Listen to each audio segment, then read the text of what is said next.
Olá, começando mais um episódio Afroconsciente. Ainda estamos falando sobre a história da escravidão, né? Ainda estamos vivendo. Hoje é o 7º episódio da Memória da Escravidão, para falar melhor. E hoje nós vamos falar do legado da inteligência, os saberes dos africanos, né? Os saberes africanos na construção do Brasil. É um tema muito rico, muito importante. O texto tá incrível. O que vocês vão aprender, né, enquanto interessado do assunto, um texto muito bom, e vocês também com certeza vão gostar demais. Então é o 7º episódio, Memória da Escravidão, e o 7º e último episódio, Memória da Escravidão, esse legado da inteligência, os saberes africanos na construção do Brasil. Sam, beleza? Opa, beleza? Tudo jóia. E mais uma vez, né, gente, comigo a doutora Leila Seleghini, que é psicóloga, psicanalista, também escritora. Ela fala ela gravou um vídeo, ela fala lá do consultório dela, né? No final do podcast a gente vai soltar o vídeo, vocês vão acompanhar. E nós vamos aqui fazer essa reflexão, fazer esses comentários. Já quero pedir para você se inscrever no nosso canal, se inscreva aí no canal Folha de Sumaré, dá aquele joinha, toca o sininho para receber as nossas notificações. Toda vez que a gente programar, né, uma live, uma transmissão, vai chegar no seu celular aí uma notificação dizendo, olha, tá começando a live lá, e aí vai ter um convidado ou uma convidada especial. Aqui toda quarta-feira, às 17h30, sou eu, Odair Silva, e a doutora Leila Seleghini. Então, você já sabe, toda quarta, às 17h30, na semana que vem, se eu não me engano, na semana ou na outra, ela estará presencialmente. Então, vai ser um bate-papo ainda mais gostoso. E também tem o nosso Pix, viu? O nosso Pix é podcastfolhadesumaré@gmail.com. podcastfolhadesumaré@gmail.com. Vamos lá começar então com essas informações, com esses textos que a gente tem para passar para vocês como informação, como reflexão, como pensamento, conhecimento. Tomar um golinho de água. O tempo seco e o ar-condicionado. Molhar as palavras. Gente, então, eu já vou começar pedindo para o Sam a primeira imagem, que é a imagem da inteligência africana. Muito bonita essa imagem, eu achei fantástica. A história que contam na escola escondeu a verdade. Os africanos que foram trazidos à força para o Brasil não era mão de obra. Eles eram engenheiros, cientistas, agrônomos e médicos que conheciam tecnologias milenares. O Brasil não foi colonizado, ele foi construído pela inteligência da África. Esses saberes levantaram o país e moldaram a infraestrutura e a identidade nacional. Mas antes de falar desse conhecimento, precisamos tratar sobre a resistência africana. A resistência começou no primeiro dia do desembarque, com fugas, greves e a negação total de serem tratados como mercadoria. No começo, lá nos anos 1530 a 1540, os africanos se aliaram aos indígenas para aprender sobre as matas brasileiras. Desde os primeiros desembarques, as fugas, o suicídio e o infanticídio eram usados como formas da não submissão. O território brasileiro era vasto, inexplorado e coberto por matas densas, o que facilitava o esconderijo a poucos quilômetros dos engenhos. Os primeiros escravizados conheciam táticas militares e estruturas sociais de suas regiões de origem lá na África e usavam na criação dos refúgios. Eles se aliavam e se integravam às tribos indígenas que já resistiam aos portugueses e conheciam o território. Esse acolhimento nativo foi a primeira forma de abrigo e resistência viva na colônia. Assim que o volume de escravizados aumentou e as plantações de cana-de-açúcar se expandiram, as fugas coletivas se organizaram, transformando pequenos esconderijos temporários nos primeiros quilombos da nossa história. E antes de falar desse conhecimento africano dos engenheiros, aliás... voltando aqui, né? Antes de falar do conhecimento, africanos dos engenheiros, metalurgistas, agrônomos, arquitetos e médicos práticos que dominavam ciências milenares e as aplicavam no território nacional. Agora, tem uma segunda imagem, que nós vamos falar da economia da liberdade. A economia da liberdade. Muitos anos antes da abolição, existia uma abertura econômica para o escravizado. Mas a verdade é que a abolição foi financiada e comprada pelo suor e pela inteligência dos próprios escravizados. Com seus tabuleiros de acarajé e doces na cabeça, as mulheres de ganho mudaram as estruturas urbanas. Elas dominavam a logística, os mercados e os segredos das grandes cidades do século XIX. Mais do que vendedoras, elas criaram as primeiras redes de economia solidária do Brasil. Através das irmandades, juntavam o dinheiro de dezenas de mulheres para comprar à vista a liberdade de uma companheira. Além disso, seus tabuleiros eram pontos de acolhimento psicológico no meio da cidade racista. Ali, o trabalhador encontrava escuta, um conselho e o afeto que restituía sua dignidade.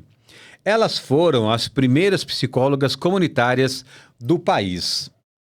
Muitos anos antes da Lei Áurea, existiram as brechas camponesas, pequenas plantações nos fundos das senzalas que os escravizados cultivavam aos domingos. O excedente dessa produção era vendido nas feiras das cidades. Cada moeda conquistada, ela ia para o pecúlio.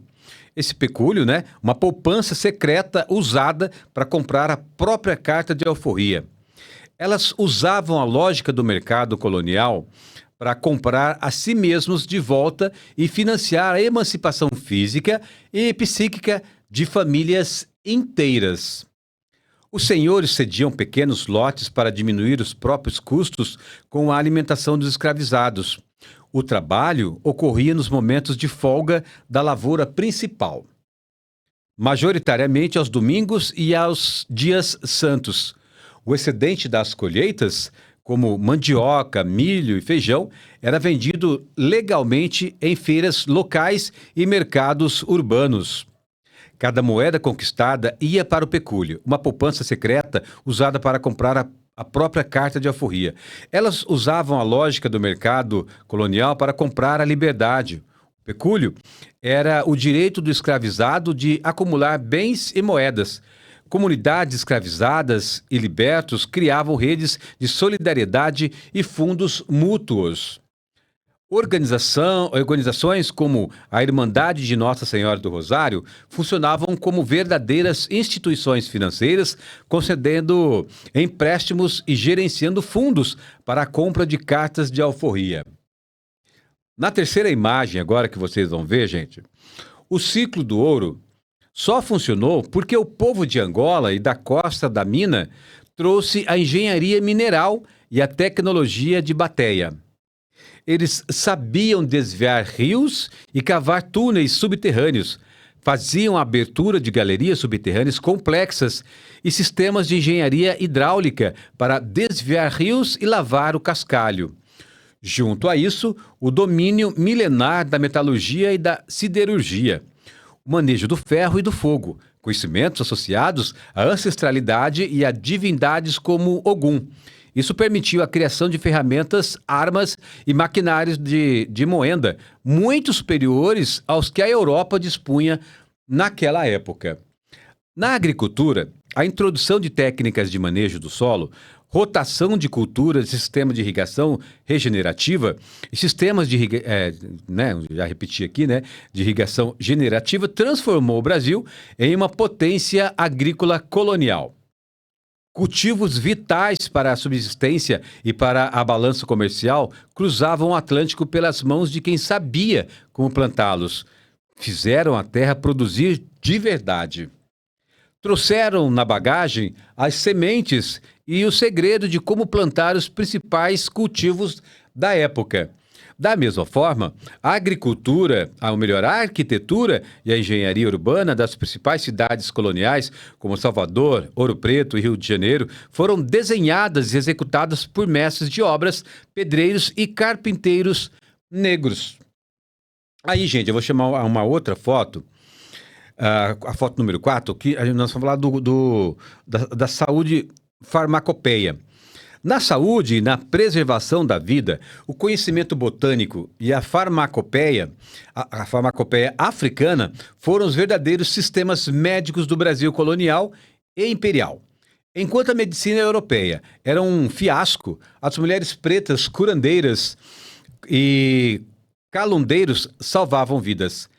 Eles sabiam isolar doentes para evitar epidemias e dominavam o uso de plantas para curar infecções e fazer partos. Esse saber científico sobre a biodiversidade foi, mais tarde, apropriado pela ciência ocidental sem o devido crédito de autoria. Por fim, essa potência se manifestou na criação de tecnologias de preservação psíquica e social, como a capoeira, uma arte marcial disfarçada de dança, as redes de solidariedade urbana e a própria reconfiguração da língua portuguesa no Brasil, batizada por Lélia Gonzalez de Pretoguês. No campo da disputa pelo poder, essa potência se organizou através de várias táticas. Das redes de solidariedades nas cidades, que compravam alforrias coletivas, à complexidade político-militar dos quilombos, verdadeiras repúblicas multiétnicas que desafiaram exércitos imperiais por mais de um século. À luz de Lélia Gonzalez, essa energia criativa e organizativa rompeu o lugar de subalternidade imposto pelo colonizador.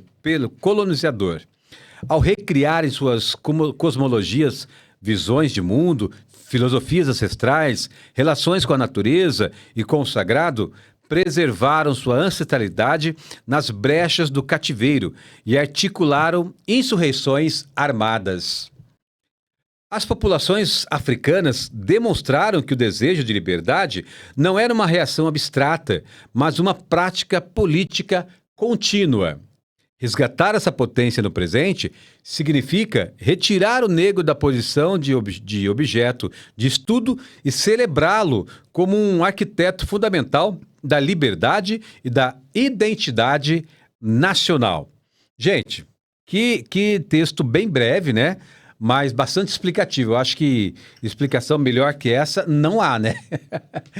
E agora, a gente encerra com essa foto incrível aí, muitas informações, mas também quem tem tempo, fica parado nessa imagem, com certeza vai aprender muito desse sistema médico africano no Brasil.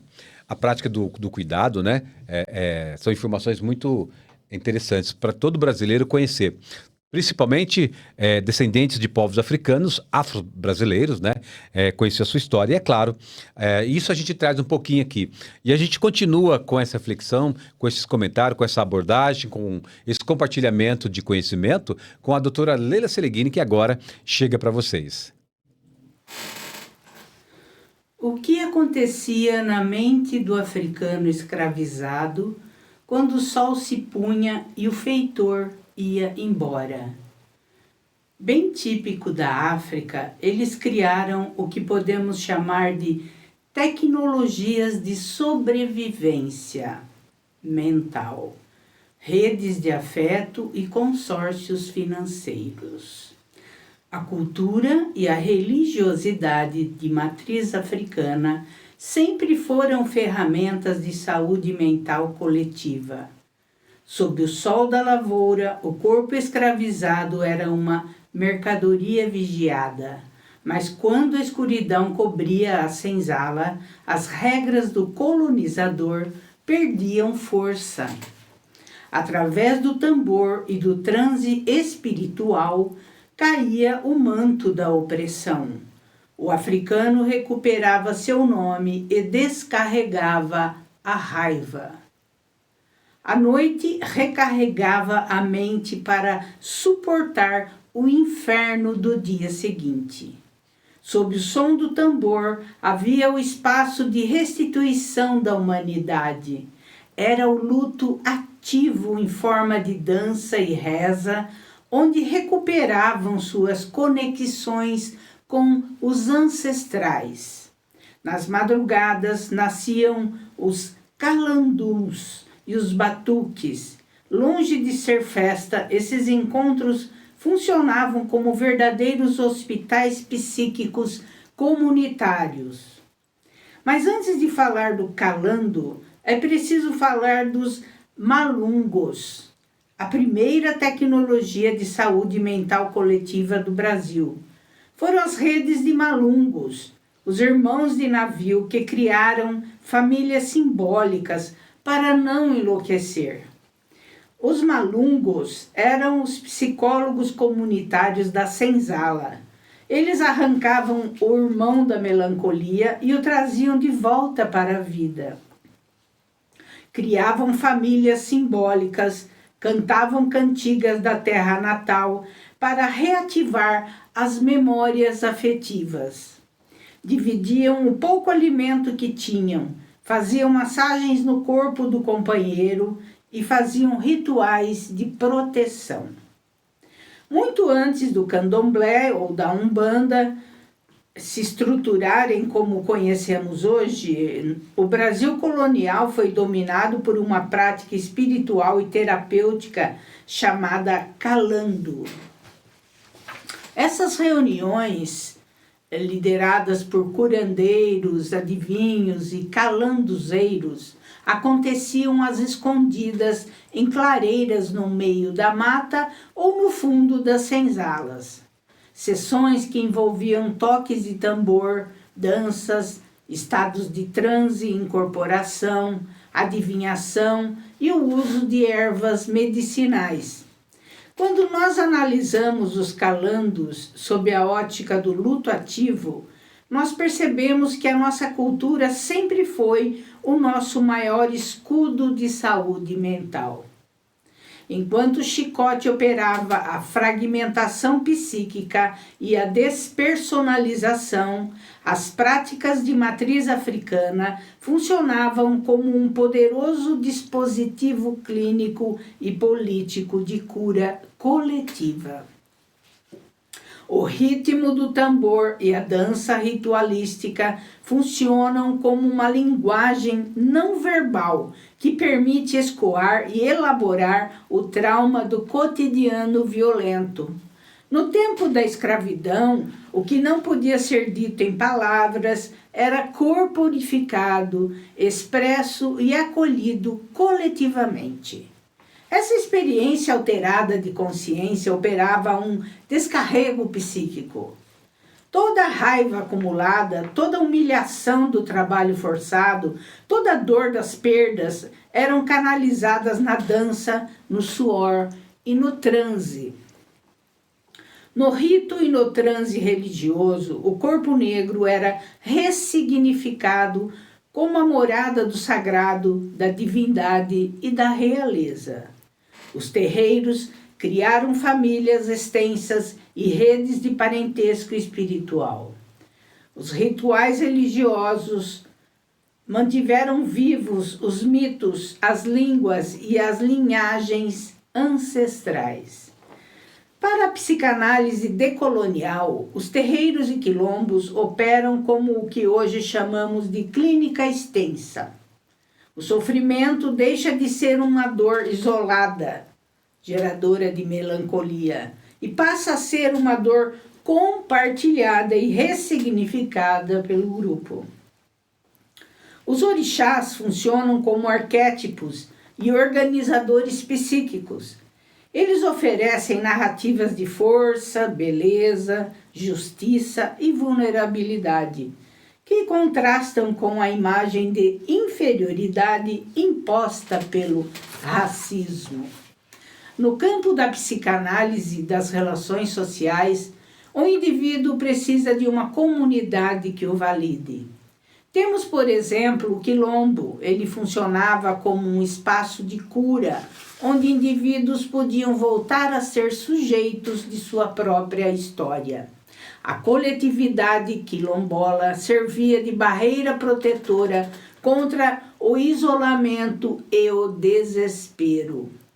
Ela impedia a destruição do ego ao acolher o sofrimento do outro como uma dor comum a ser superada coletivamente.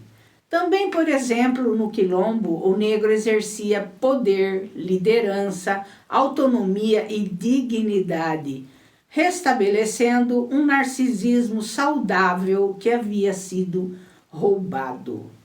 A resistência do negro começou desde a chegada no Brasil, em 1535.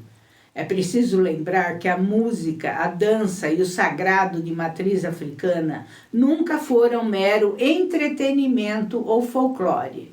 Eles nasceram como estratégias de sobrevivência psíquica.